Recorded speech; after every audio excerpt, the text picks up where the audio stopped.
55 నుంచి 65 వేల కోట్లు ప్రభుత్వానికి రావాల్సిన ఆదాయం తగ్గిపోయే పరిస్థితికి వచ్చింది. రాష్ట్రం అప్పుల ఊబిలో చిక్కుకుపోయే పరిస్థితికి వచ్చాం. అందుకే ఈసారి మళ్ళీ నేను ముఖ్యమంత్రి అవుతానే రెండోసారి కుప్పానికి వచ్చాను. రెండోసారి కుప్పానికి వచ్చినప్పుడు స్పష్టమైన నిర్ణయంతో కుప్పానికి ఏం చేయబోతానో రాబోయే 5 సంవత్సరాలు 25 సంవత్సరాలు మీకు చెప్పడానికి వచ్చా. ఈ విజన్ ఏ ఒక్కరికో కాదు, ఏ ఒక్క గ్రామానికి కాదు. ఈ విజన్ ప్రతి ఒక్క వ్యక్తికి, ప్రతి ఒక్క ఫ్యామిలీకి, ప్రతి ఒక్క కుటుంబానికి, తద్వారా ఈ రాష్ట్ర దేశ అభివృద్ధి చేయడానికి ఈ విజన్ తీసుకొస్తున్నాం. ఎప్పుడు కూడా అన్ని సమస్యలు ఒకేసారి పరిష్కారం చేయలేం. అయితే ఈరోజు ఈ సమస్యలు పరిష్కారం చేసేటప్పుడు రెండుగా పెట్టుకున్నాం. ఒకటి 2047కి ఎక్కడుంటామో ఒక అవగాహన పెంచుకోవడం. ఈరోజు కుప్పానికి ఇచ్చింది విజన్ 2029.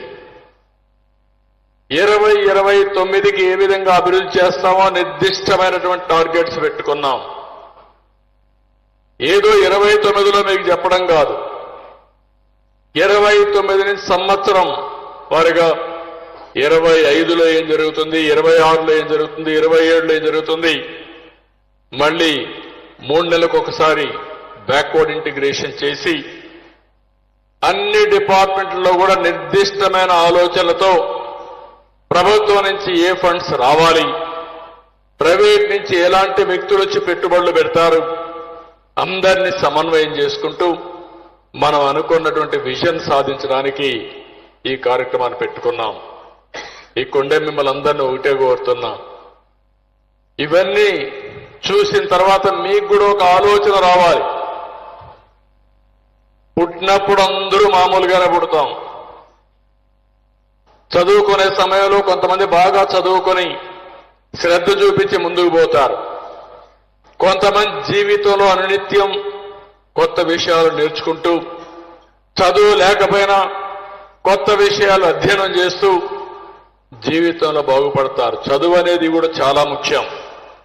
అదే సమయంలో చదువుతోనూ సమానంగా పట్టుదలుంటే, చదువు తక్కువైనా పట్టుదల మిమ్మల్ని తీసుకుపోయే పరిస్థితికి వస్తుంది.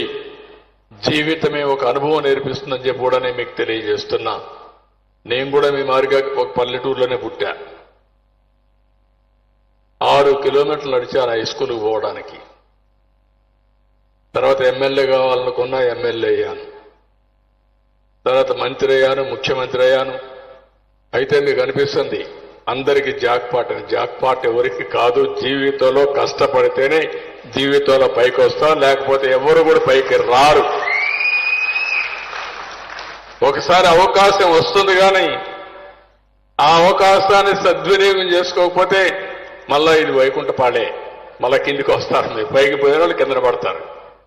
అది వ్యాపారాల్లో కావచ్చు, రాజకీయం కావచ్చు, నిజ జీవితంలో కావచ్చు, ఏదైనా సరే ఇవన్నీ ఉంటాయి.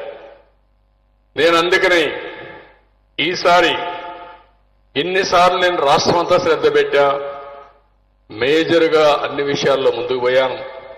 ఈసారి మాత్రం చాలా స్పష్టంగా ప్రతి ఒక్క నియోజకవర్గానికి ఒక విషయం తయారు చేపిస్తాం. ఇక్కడ ఎమ్మెల్యేస్ అంతా ఉన్నారు, మనం అందరం పనులు చేస్తున్నాం.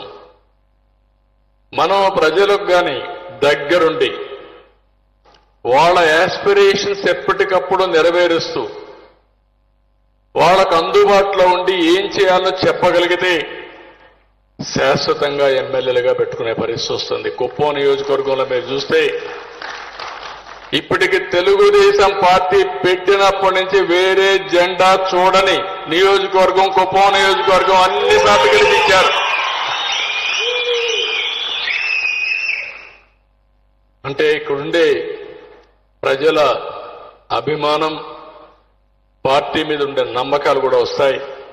ఈ నమ్మకాన్ని ఎప్పటికప్పుడు కాపాడుకుంటూ వచ్చినటువంటి తెలుగుదేశం పార్టీ కార్యకర్తలను కూడా మనస్ఫూర్తిగా అభినందిస్తున్నా, ధన్యవాదాలు తెలియజేస్తున్నా.